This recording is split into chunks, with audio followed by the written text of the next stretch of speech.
নমস্কার সকলকে, আশা করি সকলে ভালো আছেন। আমরাও ভালো আছি। আজকে মঙ্গলবার, এখন বিকেল 5টা মতন বাজে। আমরা রেডি হচ্ছি, আমরা যাব নাগেরবাজার, মানে আমার বাড়িতে। তো ড্রোনকে একদম রেডি করেই ঘুম পাড়িয়েছিলাম।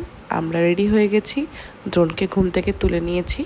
আর এখানে রাহুল রেডি, মাও রেডি হয়ে গেছে। রাহুল ওখান থেকে অফিস চলে যাবে, আর আজকে ওদের অফিসে দিওয়ালি স্পেশাল ডিনার পার্টি আছে। যেহেতু রাহুল ওখান থেকে অফিস চলে যাবে, তার জন্য আজকে ও ড্রাইভ করবে না। একজন দাদাকে আমরা ডেকে নিয়েছি। খুব অল্প সময়ের জন্য বাড়ি যাচ্ছি। রাত্রিবেলা আমি, মা, ড্রোন আবার বাড়ি ফিরে আসবো। আসলে আমার মাম্মাম, মানে আমি আমার জেঠিমাকে মাম্মাম বলি, মাম্মাম বেশ অনেক দিন পর কলকাতায় ফিরেছে। মাম্মাম দাদাভাইয়ের কাছে গেছিল, তো অনেক দিন মাম্মামের সঙ্গে দেখা হয় না। আর মাম্মামও ড্রোনকে দেখার জন্য খুব ব্যস্ত হয়ে গেছে, তো ভাবলাম একবার দেখা করে আসি। কিন্তু বাড়িতে কিচ্ছু বলিনি যে আমরা আসছি, পুরোটাই একটা সারপ্রাইজ। তো আমরা বেরিয়ে পড়েছি। রাস্তায় এত ট্রাফিক, পুরোপুরি 2 ঘন্টা লেগেছে বেহালা থেকে নাগেরবাজার পৌঁছাতে। যাই হোক, আমরা পৌঁছে গেছি, আর আমার শাশুড়ি মা প্রচণ্ড এক্সাইটেড।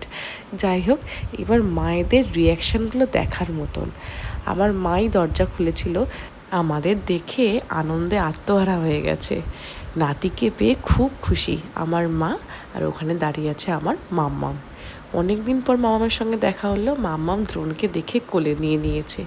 কথায় বলে না, আসলের চেয়ে সুদ বেশি। আর আমার বাবা তার দাদুনকে দেখে প্রচণ্ড খুশি হয়েছে। দ্রোণও কিন্তু তার চেনা জায়গায় এসে বেশ খুশি হয়েছে। আর বাবা, মাম্মাম, মায়ের এত আনন্দ দেখে আমাদের খুব ভালো লেগেছে। আজকের ভিডিওটা এখানেই শেষ করলাম। সবাই ভালো থাকবেন, সকলকে ভালো রাখবেন। দেখা হচ্ছে পরের ভিডিওতে।